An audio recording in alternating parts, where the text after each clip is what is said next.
बार फिर से CDNP online education में क्लास 11th के लिए लेकर के आए हैं मैथ्स की ऑनलाइन क्लास। और यह क्लास बोर्ड के शेड्यूल के हिसाब से होगी। जैसा कि आपने बोर्ड का इंस्ट्रक्शन और नोटिस देखा जो हमने एक वीडियो में बनाया था, और उसके अंतर्गत आप लोगों की एक यूनिट पूरी करने के लिए आपको 15 दिन का समय मिलेगा और टेस्ट आपके वीकली होंगे। सीधी सी बात है, एक यूनिट में 2 टेस्ट होंगे और 2 टेस्ट जो होंगे, प्रत्येक टेस्ट 100 मार्क्स का होगा और उसमें कितने मार्क्स के कौन से क्वेश्चन आने हैं वो हमने वीडियो में बताया था। जिनने नहीं देखा हो एक बार फिर से निकाल करके वह वीडियो चेक करें और पूरे नियम उससे समझें कि आपको साल भर कैसी तैयारी करनी है और आपका एग्ज़ाम इस बार कैसा होने वाला है। याद रखिए, जैसा एग्ज़ाम 12th वालों का होने वाला है वैसा ही आपका भी होने वाला है। ऐसा मान करके पूरी प्रिपरेशन करिए, क्योंकि बोर्ड से निर्देश अभी यही प्राप्त हुए हैं और आपको भी वैसी ही तैयारी करना है जैसे 12th वाले तैयारी कर रहे हैं। ठीक है, आप लोगों की क्लास, वैसे हमने फिजिक्स की कुछ क्लास ली थी, लेकिन आज हम मैथ्स की क्लास लेंगे। लेकिन बैड लक से थोड़ी सी हमारे साथ एक प्रॉब्लम हुई है और आपने देखा भी होगा, ये हाथ में हमारे इंजरी, चोट लग गई है, जिससे हमें लिखने में कुछ असुविधा है। और हम कोशिश करेंगे आप लोगों को बोल करके ज़्यादा से ज़्यादा बात को समझाने की, और आप लोग समझेंगे अच्छे से। और फिर भी बहुत ज़्यादा ज़रूरी होगा तो हम लेफ्ट हैंड से लिखने की कोशिश करेंगे और आप लोग इसमें कोऑपरेट अच्छे से करेंगे, लेकिन अपनी पढ़ाई में बाधा नहीं आने देंगे। अच्छे ढंग से आप लोग तैयारी करिए और डेली का डेली कंप्लीट करिए, क्योंकि आपके पास समय अब नहीं है, क्योंकि एक सप्ताह में आपकी आधी यूनिट हो जाएगी और जब वो यूनिट हो जाएगी तो टेस्ट उसी में से आएगा, 100 नंबर का आएगा। और ये 100 मार्क्स का टेस्ट आपको घर में ही देना होगा। मासिम ऐप डाउनलोड करना होगा, हमने बाकी इंस्ट्रक्शंस और भी दिए हैं उसमें, तो आप लोग वो वीडियो पहले देखें, उसके बाद ये क्लास अटेंड करें। ठीक है, और आपको मैथ्स की बुक पहले ही बता दी गई है कौन सी लेनी है। शिवलाल पब्लिकेशन की आप बुक यूज़ कर सकते हैं, और एक्सरसाइज के लिए, प्रैक्टिस के लिए और दूसरे राइटर्स की भी, दूसरे पब्लिकेशन की भी आप बुक अरेंज कर सकते हैं। ठीक है, और NCERT की बुक भी यूज़ कर सकते हैं। ठीक है, इसमें कोई प्रॉब्लम नहीं है, क्योंकि हम जो पढ़ाएंगे वह सिलेबस के हिसाब से पढ़ाएंगे। ठीक है, और प्रैक्टिस के लिए आप और भी बुक्स का यूज करना चाहें तो एक्स्ट्रा बुक्स का यूज कर सकते हैं। ठीक है, तो आज का टॉपिक जानने के लिए हमें चलना पड़ेगा बोर्ड पर। तो हम बोर्ड पर आ चुके हैं और आप बोर्ड में देख रहे हैं कि डिफरेंट टाइप के कलेक्शंस बोर्ड में दिखाई दे रहे हैं आप लोगों को। इसमें sphere, rectangle, square, stars, triangles etcetera, ये बहुत सारे शेप हैं और ये इन्हीं को हम ऑब्जेक्ट्स कह रहे हैं। जैसे स्फीयर है, इनको हम बॉल के रूप में ले सकते हैं। ये पूरा का पूरा कलेक्शन जो आप लोग देख रहे हैं, ये कलेक्शन तो है लेकिन सिस्टमैटिक नहीं है, व्यवस्थित नहीं है ये। ठीक है, अब अगर हम ये पूरे कलेक्शन को सिस्टमैटिक, इन्हें हम सुव्यवस्थित, इन्हें हम सुपरिभाषित करें, इन्हें वेल डिफाइन करें, और जरा विचार करिए कुछ बातों पर। अगर हम आपसे पूछें कि सिर्फ ब्लू कलर की बॉल्स का कलेक्शन, सिर्फ ब्लू कलर की बॉल्स का कलेक्शन, तो और बाकी सब हटा दीजिए, क्या होगा? ऐसा बोलने पर ये पूरा का पूरा जो ब्लू कलर की बॉल्स होगी, ये कैसा हो जाएगा? वेल डिफाइन हो जाएगा, सिस्टमेटिक हो जाएगा, सुव्यवस्थित हो जाएगा, सुपरिभाषित हो जाएगा। ऐसा ही और बोल के देखते हैं। जरूरी नहीं कि हम बॉल ही बोल लें, ऐसा भी कह सकते हैं कि collection of objects of red colours, मतलब जो लाल रंग के ऑब्जेक्ट्स हमें शेप दिखाई दे रहे हैं उनका कलेक्शन। तो भी देखो सबको हटा देंगे तब भी वह वेल डिफाइन सुव्यवस्थित लगने लगेगा। ठीक है, ऐसा ही हम और भी सोच सकते हैं। जैसे आपसे कहा जाए कि ओनली कलेक्शन ऑफ स्टार्स, पूरे जितने स्टार्स हैं उनका कलेक्शन, तो आपको ये 2 ब्लू स्टार और 2 रेड स्टार आपको देखने को मिलेंगे। क्लियर हो रहा बात? ऐसा ही अगर आपसे और भी कहा जाए, जैसे कह दिया जाए कि कलेक्शन ऑफ ऑल स्फीयर या ऑल बॉल्स, मतलब सभी गोले जो हैं या गेंद हैं उन सभी का कलेक्शन, तो हम क्या देखेंगे कि यहाँ देखिए 7 ब्लू कलर की बॉल्स हैं और ये 2 बॉल्स ग्रे कलर की हैं और ये देखिए 2 बॉल्स व्हाइट कलर की हैं। इसमें एक बड़ी भी एक छोटी भी है और रेड कलर की सिर्फ एक बॉल है बड़ी सी। ठीक है, तो अगर हम ऐसा भी कह देते हैं तो हमारा ऑब्जेक्ट का कलेक्शन कैसा हो जाता है? सिस्टमेटिक हो जाता है, वेल डिफाइन हो जाता है, सुपरिभाषित सुव्यवस्थित हो जाता है।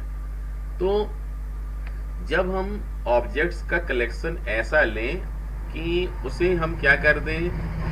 वेल डिफाइन कर दें, सुपरिभाषित कर दें, तो फिर इसे हम कलेक्शन ना बोल करके इसका एक और बेहतर नाम, एक नया नाम देते हैं। उसे हम कहते हैं सेट। उसे क्या कहते हैं हिंदी में? समुच्चय। ठीक है, सेट है इंग्लिश में और हिंदी में क्या बोलते हैं इसको? समुच्चय बोलते हैं। क्लियर है बात? इन्हें सेट कहते हैं या हिंदी में समुच्चय कहा जाता है। और अब यही हमारे चैप्टर का भी नाम है जो हम पढ़ने वाले हैं। हमें स्टडी करनी है सेट्स की, बहुत सारे समुच्चय पढ़ेंगे।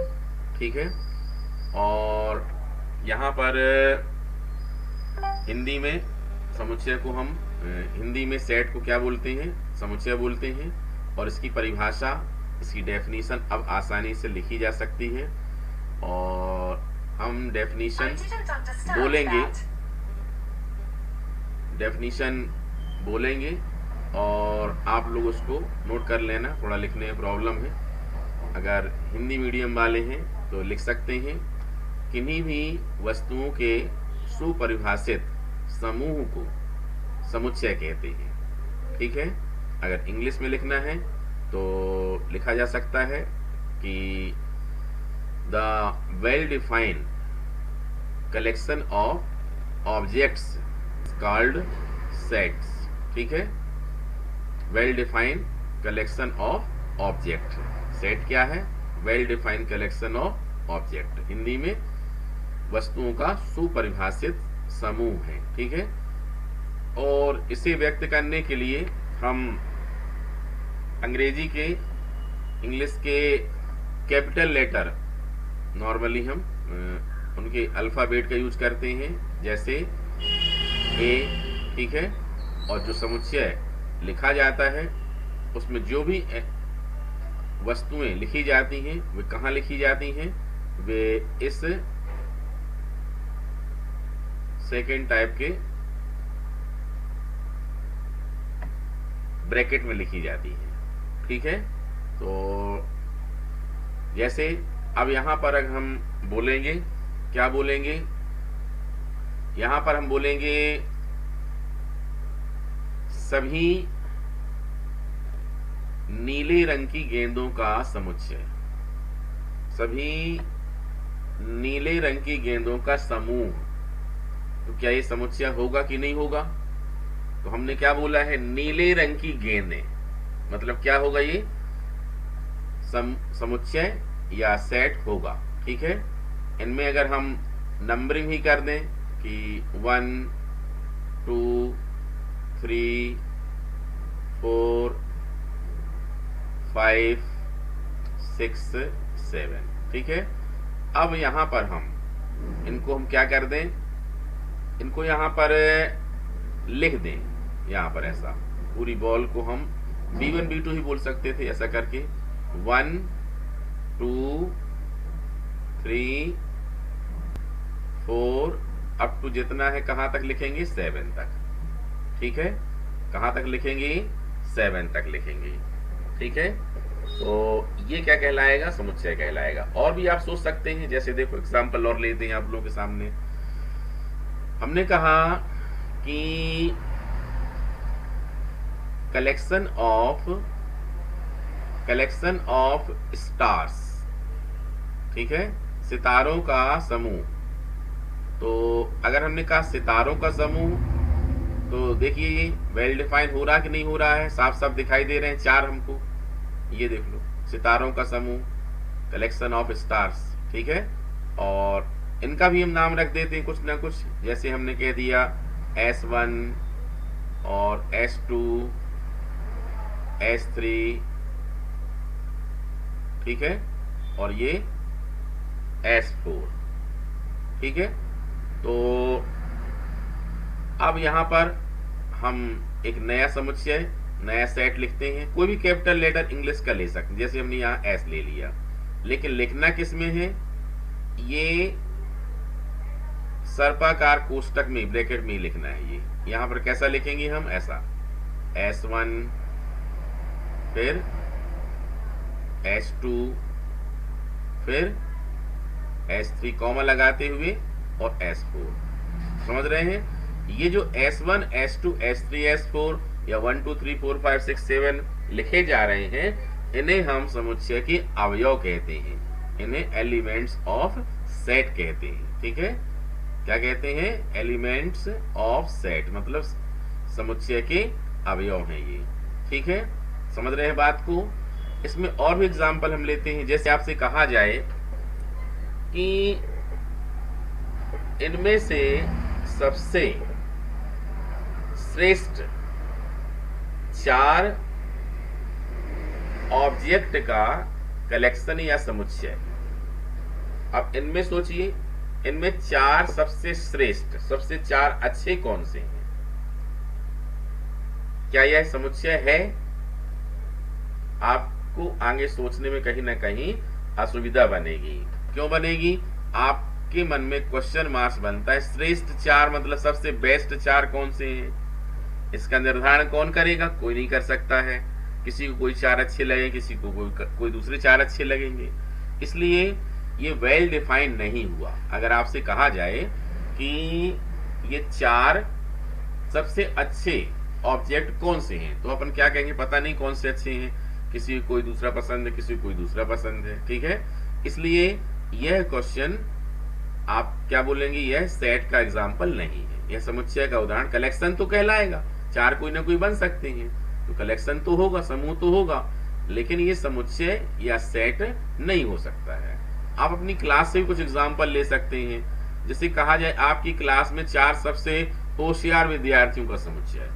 अब 4 सबसे होशियार का निर्धारण कैसे हो पाएगा? ठीक है, एग्जाम लेंगे, एग्जाम भी पूरा सही मापदंड नहीं है, इसलिए यह भी एक समुच्चय का एग्जाम्पल नहीं होगा।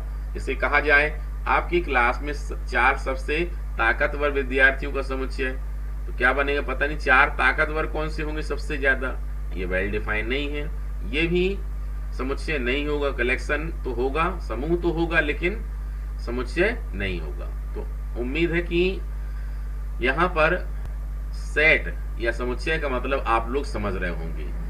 खास किस्म के समूह को, खास किस्म का समूह से तात्पर्य क्या होता है, जो वेल डिफाइन हो, जिसे हम व्यवस्थित सोच करके फिर लिख सकते हैं। ठीक है, जैसे इसमें कह दिया जाए सभी बॉल्स का कलेक्शन, जितनी बॉल हैं उनका कलेक्शन, तो अपन को मिल जाएंगी पूरी, 7 ये वाली हैं, 2 ये वाली हैं, ठीक है, 9 हो गई, और 2 ये है, 11 हो गई, और एक ये है, कितनी 12 हो जाएंगी। इनको अरेंज करके लिख देंगे ब्रैकेट में हम, ये क्या हो जाएगा, ये हो जाएंगे, सेट का एग्जाम्पल हो जाएगा। समझ रहे हैं? इसी प्रकार से अब अगर आपसे कहा जाए कि जितनी भी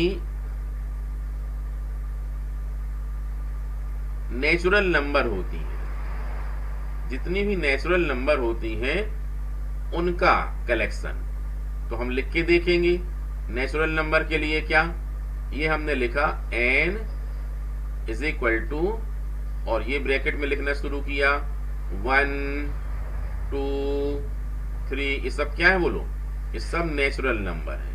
मतलब नेचुरल नंबर को हम लिख सकते हैं, मतलब क्या हुआ, ये वेल डिफाइंड कलेक्शन हुआ, इसलिए क्या हो जाएगा, ये एक समुच्चय का एग्जाम्पल होगा। अब कहा जाए कि collection of all odd number, मतलब विषम संख्या हिंदी में। ऑड कौन कौन सी होंगी विषम संख्याएं, 1 3 5 7 अप टू ऐसी बहुत सी हो जाएंगी। इसका मतलब क्या हुआ, यही वेल डिफाइन हुआ कि नहीं हुआ, सुपरिभाषित हुआ कि नहीं हुआ। इसका मतलब क्या है, यह भी एक समुच्चय का उदाहरण है। अब मान लो हमने कहा कि collection of all even number, मतलब सम संख्याओं का समूह। तो सम संख्याओं के लिए सम संख्याएं कौन कौन सी होती हैं, आप लोग जानते ही होंगे, 2 4 6 8 अप टू होती सब ये। इसका मतलब क्या हुआ, ये भी सुपरिभाषित हो गया, वेल डिफाइन हो गया कि नहीं हो गया, हो गया, वेल डिफाइन हो गया, मतलब ये भी क्या है, समुच्चय का एग्जाम्पल है। ठीक है, अब हम आपको इनके थोड़ा एनालिसिस आगे और करेंगे, इनके बारे में थोड़ा सा नॉलेज और अच्छे से देना चाहेंगे हम। देखिए, समुच्चय को लिखने के 2 टाइप होते हैं। कितने टाइप होते हैं बोलिए, 2 टाइप होते हैं, टाइप नंबर फर्स्ट और टाइप नंबर सेकंड। यहां लिख देते हैं टाइप नंबर फर्स्ट और type number second. First type क्या है, यही जो हमने लिखा, इसे हम क्या कहते हैं, इस टाइप को हम कहते हैं सारणीबद्ध या रोस्टर रूप। क्या बोलते हैं, सारणीबद्ध या रोस्टर। ठीक है, मतलब हिंदी में सारणीबद्ध, ठीक है, सारणीबद्ध, इसको सूचीबद्ध भी बोल सकते हो, सारणीबद्ध। और इंग्लिश में अगर कहा जाएगा तो क्या बोलेंगे इसको, रोस्टर। कई बार ये हिंदी में भी लिख के दे देते हैं ऐसा, रोस्टर। ठीक है, हिंदी में कैसा, ये ऐसा करके ये दे दिया हमने ऐसा, रोस्टर, रोस्टर रूप में लिखो। ठीक है, तो ये आपको पता होना चाहिए, सारणीबद्ध या सूचीबद्ध और या फिर रोस्टर। तो कैसा लिखा जाएगा, जब हम समुच्चय को ये सब सर्पाकार सेकंड टाइप वाले ब्रैकेट में हम जितने भी एलिमेंट्स हैं उनको कॉमा लगा के पूरा लिखते जाते हैं, तो इसे क्या कहते हैं, रोस्टर फॉर्म बोलते हैं, इसे सारणीबद्ध रूप कहते हैं। समझ रहे हैं। इसकी खास बात क्या होती है, इसमें साफ साफ पूरे एलिमेंट्स दिखते रहते हैं। सेट लिखा है तो ये साफ साफ हमको दिखाई देंगे, दिख रहे हैं आपको, क्लियर कट दिख रहे हैं ये तो। ठीक है, अब दूसरा तरीका कौन सा होता है, दूसरा होता है नियम रूप या समुच्चय निर्माण रूप। ठीक है, नियम रूप या समुच्चय निर्माण रूप, ये लिखते हैं हम, थोड़ा लिखने में दिक्कत है, हाथ में हमारे चोट है। नियम रूप, नियम रूप, या एक नाम और लिख सकते हैं समुच्चय निर्माण। क्या लिख सकते हैं, लिख लेना आप लोग, समुच्चय निर्माण। और इसी को हम इंग्लिश में क्या बोल देते हैं, बोल सकते हैं रूल फॉर्म, रूल फॉर्म, या दूसरा नाम कौन सा हो जाएगा, सेट बिल्डर फॉर्म। ठीक है, सेट बिल्डर फॉर्म, समझ रहे हैं, सेट बिल्डर फॉर्म। ठीक है, अब सेट बिल्डर फॉर्म या नियम रूप क्या होता है, देखिए हम ये जो एग्जाम्पल यहाँ लिखे हुए हैं इन्हीं में से कुछ को लेके बताते हैं। ये देखिए आगे लिखते हैं हम, यहां देखें, इसमें जैसे हमने लिखा ये सेट ऑफ ऑड नंबर, जरा ध्यान से देखिए, सेट ऑफ इवन नंबर, इनको हम रूल फॉर्म में लिख के बताते हैं। जरा ध्यान से देखिए आप लोग, ये सबसे पहले चलो एन वाले को बता देते हैं, नेचुरल नंबर को ही बोल देते हैं। ये एन क्या है? Set of natural number. हमने कैसा लिखा? सिर्फ लिख दिया एक्स। क्या लिख दिया? एक्स। और लिखा सच दैट। ध्यान देना, मैथमेटिकल सिंबल है, इनको आपको पता होना चाहिए। ये 2 डॉट अगर आपने लगाए मैथ्स में तो इसका मतलब क्या होता है? Such that. हिंदी में इस प्रकार से है कि, तो इस शॉर्ट में लिखा जाता है। आप लोग इनका मतलब समझ लेंगे, याद रखेंगे। ठीक है, 2 डॉट लगाए गए मतलब क्या है? सच दैट, इस प्रकार से है कि। ठीक है, अब हमने क्या कहा? एन कैसा है? एक्स ही है। चलो अब हमें बताना पड़ेगा एक्स के बारे में, एक्स का इंट्रोडक्शन देना पड़ेगा कि एक्स कौन है भाई। तो ये अपन ने बताया कि एक्स, ये देख लो, ये क्या है? दूसरा सिंबल है ये, एक्स बिलोंग्स टू, शामिल करता है, शामिल होता है। ठीक है, क्या पढ़ते हैं? Belongs to. यहां क्या लिखेंगे? Natural number, natural numbers. Hindi वालों को प्राकृत संख्या, ये लिख गया। ठीक है, ये क्या कहलाएगा? रूल फॉर्म, मतलब पूरा का पूरा अवयव लिखने नहीं, पूरे एलिमेंट लिखना नहीं है। जैसे देखिए, ये हमने लिखा ई, क्या लिखा? ई। और एक्स लिख दिया। ठीक है, क्या लिख दिया? एक्स। और फिर ऐसा ही करके such that x belongs to, क्या लिख देंगे हम? सम प्राकृत संख्या। क्या लिख देंगे? सम प्राकृत संख्या, ये सम संख्या। लेकिन इसके अलावा हम ऊपर का भी यूज करते हुए एक टाइप से और लिख सकते हैं। देखिए, हम बताते हैं इसी को और आसान रूप में। आपको ऐसा ही लिखना सीखना है। ये हमने लिख दिया 2x। क्या लिख दिया? 2x। और बताया सच दैट, 2 तो नंबर है, अब x का इंट्रोडक्शन देना पड़ेगा। हमने क्या कह दिया कि x बिलोंग्स टू, मतलब शामिल है किसमें? n में। ये n क्या है? ये अब सबको पता होना चाहिए। n क्या है? सेट ऑफ नेचुरल नंबर है। n क्या है बोलो? सेट ऑफ नेचुरल नंबर है। इसलिए यहां पर इसका मतलब लगाना पड़ेगा। देखो, अगर अपन को इसको कन्वर्ट करना है कौन से वाले फॉर्म में? इस वाले फॉर्म में कन्वर्ट करना है, ये इस वाले में। ठीक है, इस वाले फॉर्म में कन्वर्ट करना अपन को। तो क्या करेंगे? आप बारीकी सुनिए, अच्छे से ध्यान लगा करके, मन लगा करके। n belongs to n, x belongs to n। तो यहां पर क्या बोलना पड़ेगा बोलो? हम क्या करेंगे? n का मतलब क्या है? ये है n का मतलब 1 2 3 4 5। तो यहां पर हम क्या लगाएं? पहले x की वैल्यू 1 लगाएं। बोलो, x की वैल्यू क्या लगाएंगे? 1। तो 2 इंटू 1 क्या आ जाएगा बोलो? 2 आ जाएगा। ये देखो 2 आ गया। अब फिर क्या लगाएंगे? x की वैल्यू 2 लगाएंगे। 2 इंटू 2 कितना हो गया बोलो? 4। ये देख लो, ये वाला आ गया। अब x की वैल्यू 3 लगाएंगे हम, यहां से देख लो कितना हो जाएगा बोलो? 3 इंटू 2 कितना हो जाएगा बोलो? 6 हो जाएगा। ऐसा ही आगे लगाते जाएंगे तो पूरा का पूरा हमको ये मिल जाएगा। एक प्रकार से सेट का ये शॉर्ट फॉर्म है। ये बहुत कम में हम पूरे सेट को क्या कर सकते हैं? डेमोन्स्ट्रेट कर सकते हैं, प्रदर्शित कर सकते हैं। ठीक है, ये बहुत ही यूजफुल है और ये आप लोगों से बनना चाहिए। ठीक है, जैसे देखिए, अब ऑड नंबर बताना है। ऑड नंबर के लिए क्या लिख सकते हैं अपन? ये लिखा हमने O इज इक्वल टू। अब ऑड नंबर की खास बात क्या है?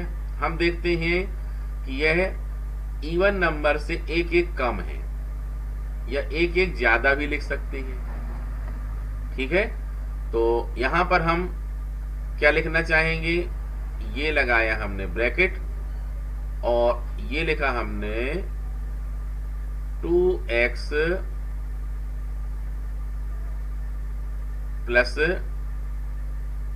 1। अच्छा, ध्यान दीजिए, अगर आपको ये पूरा ज्यादा नहीं लिखना है, यहां पर इसमें भी देख सकते हैं, तो ऐसा भी लिख सकते हो आप लोग। और भी तरीके हो, मतलब इसमें यूनिक नहीं है कि आपने लिख दिए तो यही हो सकता और कुछ नहीं हो सकता। जैसे देखो इसमें ई लिखा हमने, ई वाले को ऐसा भी लिख सकते हैं, ये देखो ई इज इक्वल टू, ये हमने लिख दिया, क्या लिख दिया यहां पर, सिर्फ लिख दिया x, क्या लिख दिया x, सच दैट, अब x को हम क्या बताते हैं, हमने कहा x इज इक्वल टू है 2n, क्या है 2n, और n कौन है, तो फिर n है, n belongs to capital N, ये लो हो गया। अब चेक करो जरा, यहां पर 2n है, ये समझना, ठीक है, क्या है ये n है, ये लगाइए, मतलब e क्या है x है। अब x का इंट्रोडक्शन दिया अपन ने, x is equal to 2n, तो अब x is equal to 2n क्या है, n का मतलब belongs to n, natural number, वही नेचुरल नंबर 1 2 3 आ जाएगा, लगाते जाओगे, यहाँ पर 1 लगाओ 2 आएगा, 2 लगाओ 4 आएगा, फिर 3 लगाओ 6 आएगा, मतलब x की वैल्यू क्या आती जाएगी, कितनी आएगी 2 4 6, वही आ जाएगा। तो ऐसा भी लिख सकते हो आप लोग, ऐसा भी लिख सकते हो, और एक तरीका और बताया था हमने कि x is equal to x लिख करके such that x is equal to यहाँ लिख सकते हो सम प्राकृत संख्या, ऐसा भी लिख सकते हो सम प्राकृत संख्या, जैसा आपको अच्छा लगे वैसा लिख सकते हैं। देखो हमने तीन तरीके यहाँ पर लिखने के बताए, ये सब के सब क्या कहलाएंगे, ये वही कहलाएंगे, सेट बिल्डर फॉर्म में लिखा जा रहा है या रूल फॉर्म में लिखा जा रहा है, ठीक है, या शॉर्ट फॉर्म भी बोल सकते हो। जैसे अब हम ये ऑड नंबर का लिखना चाहें मान लो, तो ऑड नंबर के लिए ये हमने लिखा o इज इक्वल टू, अब ये तीनों टाइप हो सकते हैं, तीन में से कैसा भी लिख सकते हो जिसको जैसा अच्छा लगे। x लिखना है तो x लिख दिया, यहाँ पर क्या लिख दिया x लिख दिया, ये x लिख दिया, ठीक है, और सच दैट, और क्या लिख दिया बता दिया x इज इक्वल टू विषम प्राकृत संख्या, हो गया। और अगर ऐसा वाला लिखना है तो क्या लिखेंगे हम बताएंगे x इज इक्वल टू, ये 2n है ये सम में, और हम क्या देखते हैं सम के मुकाबले ये विषम क्या है, ऑड क्या है, 1 लेस है, कम है, क्या कर देंगे हम 2n माइनस 1 कर देंगे, कितना कर देंगे 2n माइनस 1 कर देंगे, और n का इंट्रोडक्शन वही हो जाएगा कि n बिलोंग्स टू, मतलब शामिल है किसमें बोलो, कैपिटल N में। अब हिसाब लगा लो जरा, n का मतलब क्या, स्मॉल n का मतलब यही लिखा हुआ 1 2 3 4, कभी भी कैपिटल N आता है अब तो सेट ऑफ नेचुरल नंबर होगा, आपको मन से 1 2 3 4 5 लिखना है, यहाँ पर लगा के देख लो, n का मतलब लगाओ 1, तो 2 इंटू 1 कितना हुआ 2, 2 माइनस 1 कितना हो गया 1 हो गया, ये देख लो 1 आ गया ऑड नंबर वाले का। अब n की वैल्यू 2 लगाओ, 2 इंटू 2 कितना हुआ 4 हुआ, 4 से 1 कम कर दो कितना हो जाएगा बोलो 3 आ जाएगा, ये आ गया। अब इसके बाद n की वैल्यू 3 लगा लो, कितनी आएगी 3 इंटू 2 कितना हुआ 6 हो गया, 6 में से 1 चला है कितना आ जाएगा बोलो 5 आ जाएगा, ये आ गया। इस प्रकार से ये ऑड नंबर को भी हमने लिख करके बतलाया। तो यहाँ पर हम क्या कर सकते हैं, समझ सकते हैं हमने क्या समझा कि सेट क्या है, वस्तुओं का सुपरिभाषित समूह है, ठीक है, well defined collection of object है ये, ठीक है, और इसे हम किस प्रकार से लिखते हैं, 2 टाइप से लिखते हैं। ये 2 टाइप क्या क्या हैं, ये 2 टाइप हैं, इनको हम फर्स्ट टाइप क्या है, सारणीबद्ध रूप में लिखते हैं, किसमें लिखते हैं बोलो, सारणीबद्ध या रोस्टर फॉर्म में लिखते हैं, और दूसरा क्या है नियम रूप या set builder form, rule form, ठीक है, ये 2 तरीके होते हैं। सारणीबद्ध या रोस्टर का मतलब क्या होता है, पूरे पूरे कॉमा लगा के एलिमेंट्स को लिख देना है, जबकि अगर हमको क्या करना है इसमें, अगर हमको रूल फॉर्म या सेट बिल्डर फॉर्म में लिखना है तो क्या करना पड़ेगा बोलो, उसके लिए हमें इनको शॉर्ट फॉर्म में एक्स सच दैट के फॉर्म में लिखना पड़ेगा, तब जाकर के ये क्या हो जाएगा, ये हो जाएगा रूल फॉर्म या सेट बिल्डर फॉर्म, ठीक है। तो ये चीज आपने देखी। चलो अब इसमें कुछ एग्जाम्पल लेते हैं, उनको आप लोग देखिए और आंसर बताइए बनता है या नहीं बनता है, ठीक है। ये देखिए कुछ एग्जाम्पल हमने लिए हैं क्वेश्चन नंबर 1 में। Which of the following sets are there, justify your answer. ठीक है, हिंदी में लिखा है उसमें हमने, निम्नलिखित में से कौन सा समुच्चय है, अपने उत्तर का औचित्य बताना है। ठीक है, तो एक एक करके देखिए, ये बताना है आप लोगों को सेट है कि नहीं कुल मिलाकर के। ठीक है, तो फर्स्ट वाले में देखिए, collection of all months of the year starting with the letter J, मतलब जे से प्रारंभ होने वाले महीनों का संग्रह। तो आपको जे से सोचना है, क्या होता है, जनवरी होता है, नहीं होता, होता है, फिर फरवरी नहीं होता, पढ़ दीजिए पूरे की पूरी 12 मंथ पढ़ दीजिए, जे से पकड़ लीजिए, जनवरी फरवरी मार्च अप्रैल मई जून, जून आ गया, जुलाई अगस्त सितंबर अक्टूबर नवंबर, ठीक है, दिसंबर, मतलब जनवरी और जून। ये वेल डिफाइन हुआ कि नहीं हुआ, हुआ, बिल्कुल हुआ। तो उनको हम सर्पाकार कोष्ठक सेकंड टाइप के ब्रैकेट में उनको लिख सकते हैं, और जनवरी कॉमा लगा के क्या, जून। तो ये क्या कहलाएगा, सेट का एग्जाम्पल कहलाएगा। ऐसे और देख लीजिए, collection of the 10 most talented writers in India, मतलब भारत के 10 सबसे अधिक प्रतिभाशाली लेखकों का संग्रह। सोच के देखें, क्या ये सेट हो सकता है, दिमाग लगाइए। आंसर मिलेगा कि अब 10 प्रतिभाशाली लेखक का निर्धारण कौन करेगा, कोई किसी को कोई अच्छा लगता है, किसी को कोई अच्छा लगता है, इसका मतलब क्या होगा, ये वेल डिफाइंड नहीं हुआ, हम लेखकों के नाम नहीं लिख सकते हैं। इस प्रकार से ये क्या होगा, सेट का एग्जाम्पल नहीं होगा। ठीक है, और भी देख सकते हैं अपन, देख लो थर्ड में देख लो, collection of 11 best balloons in the batsman, English में बैलून लिखा है, और यहां पर क्या है, 11 बल्लेबाज, चल जाएगा, जो भी एग्जाम्पल है, दोनों मीडियम का अलग अलग क्वेश्चन हो गया ये, तो ये कर सकते हैं। श्रेष्ठ बल्लेबाज टॉप 11 कौन से हो सकते हैं, पक्का नहीं कह सकते हैं, इसका मतलब क्या हुआ, ये सेट का एग्जाम्पल नहीं हुआ। ठीक है, आपकी क्लास में जितने चिल्ड्रंस हैं, ठीक है, collection of all children in your class, आपकी कक्षा में जितने बच्चे होंगे तो निश्चित होंगे, उनके नाम कॉमा लगा के लिखे जा सकते हैं। यह क्या होगा, एक सेट का एग्जाम्पल होगा। अब ये हम आगे और देखिए, क्या लिखा हुआ है, collection of the all natural number less than 100, मतलब 100 से कम सभी प्राकृतिक संख्याओं का संग्रह, कलेक्शन। तो लिख सकते हैं 1 2 3 अप टू 99 तक लिखा जा सकता है, इसका मतलब क्या हुआ, ये सेट होगा।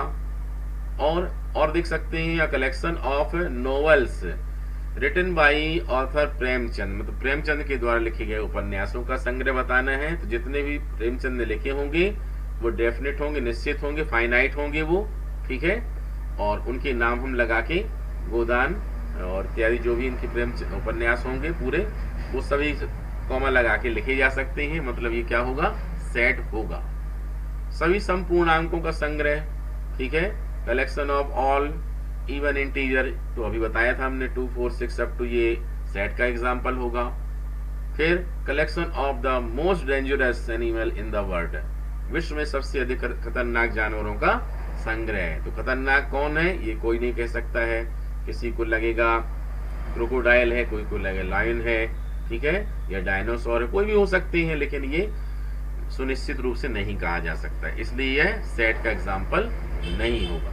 समझ रहे हैं।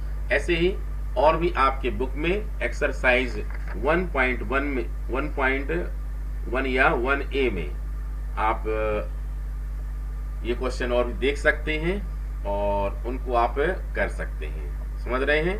तो और भी हम कुछ एग्जाम्पल ले रहे हैं, उनको आप ध्यान से देखें और आप लोग उनको समझें और करें फिर, ठीक है।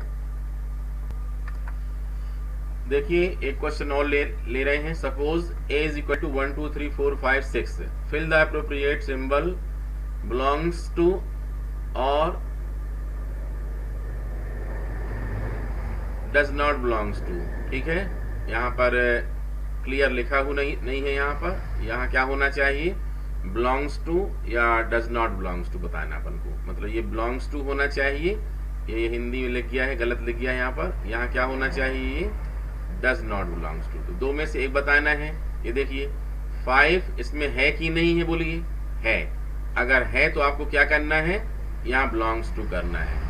8 देखिए है क्या, यहाँ पर नहीं है, क्या करना है आपको, डज नॉट बिलोंग्स टू। ठीक है, ऐसे ही और देखना है 0 भी नहीं है, मतलब क्या हो जाएगा, बोलो ये डज नॉट बिलोंग्स टू। 4 है मतलब क्या हो जाएगा, बिलोंग्स टू। 2 भी है मतलब क्या होगा, बिलोंग्स टू। और 10 क्या है क्या, नहीं है, क्या हो जाएगा, डज नॉट बिलोंग्स टू। ठीक है, ऐसे ही और भी एग्जाम्पल लेते हैं और सब आसान है, बहुत आसान है।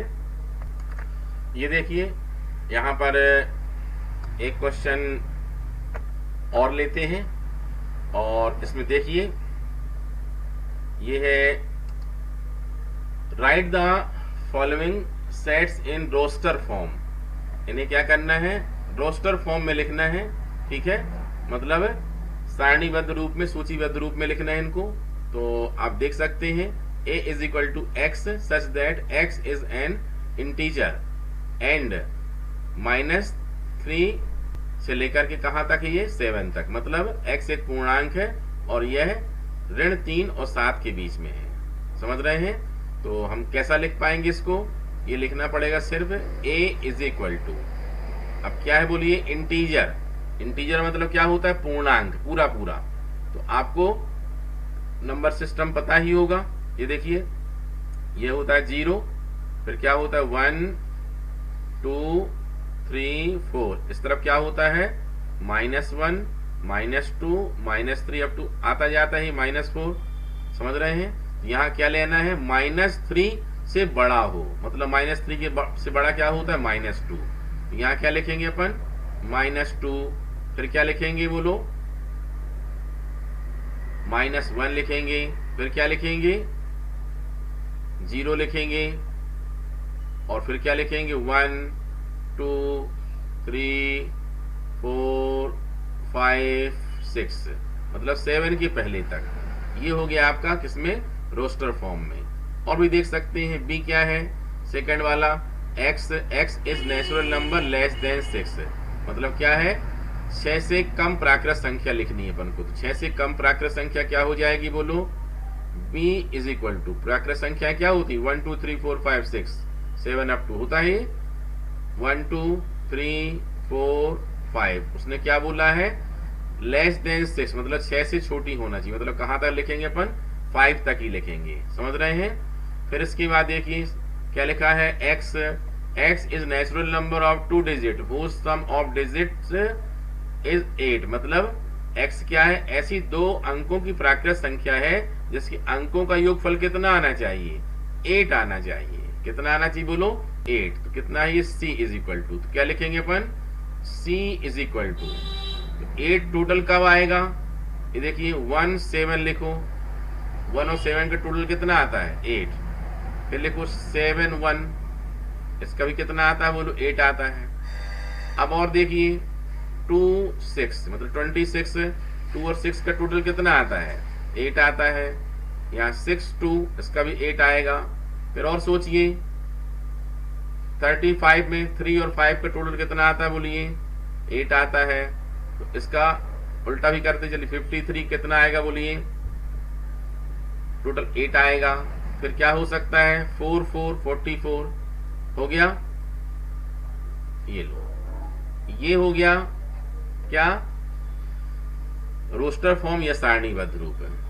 ठीक है, अब अगला क्या है, trigonometry set of all the letters of the word. ठीक है, ट्रिग्नोमेट्री शब्द की सभी अक्षरों का समुच्चय, मतलब क्या लिखना है आपको, E इज इक्वल टू, ये कॉमा लगा लगा पूरे लिख डालिए, ये T R, और जितने भी लिखे हैं ध्यान क्या रखना है, किसी भी एक लेटर को 2 बार नहीं लिखना है। जैसे T देखिए, T कितने बार आ गया, 2 बार आ गया, तो यहाँ 2 बार नहीं लिखना, सिर्फ 1 बार लिखना है। R देखिए 2 बार आ गया, लेकिन 1 बार लिखना है, रिपीट नहीं करना पड़ता है इसमें। ठीक है, ऐसा ही है बेटर शब्द की सभी अक्षरों का समुच्चय, इसमें भी वही लिखना है। जो डबल आ गए हैं उनको 2 बार नहीं लिखना, B 1 बार, फिर E 1 बार, T 1 बार और R 1 बार। क्लियर है, बनेगा। तो इस प्रकार से आप लोग अपनी एक्सरसाइज 1A करिए और उनको करके देखिए। इसका उल्टा भी हो सकता है क्वेश्चन में, आपको रोस्टर फॉर्म दिए हो और किस में कन्वर्ट करना हो, उनको कन्वर्ट करना हो रूल फॉर्म में या फिर सेट बिल्डर फॉर्म में। ठीक है, तो आप लोग अब प्रैक्टिस करिए। 1A में टोटल 5 क्वेश्चन हैं और उनके एग्जाम्पल 3 हैं, वो सभी के सभी आपको फेयर कॉपी में सॉल्व करने हैं। ठीक है, उम्मीद है आज की क्लास सभी ने अच्छे से अटेंड की है और पूरे क्वेश्चन अच्छे समझे हैं। और आपको प्रैक्टिस करना है, बार बार ट्राई करना है और जो होमवर्क दिया जाता है उसको टाइम पर करना है, क्योंकि आज अगर होमवर्क नहीं हो पाया तो कल का होमवर्क फिर से आ जाएगा। ठीक है, इसलिए आपको इस क्लास का पूरा फायदा उठाना है। हम आपका मैथ्स और फिजिक्स दोनों ही क्लास लेने वाले हैं और ये क्लासेस लगातार चलेंगी जब तक आपका सिलेबस पूरा नहीं होगा। ठीक है, तो आज के लिए इतना ही। Take care.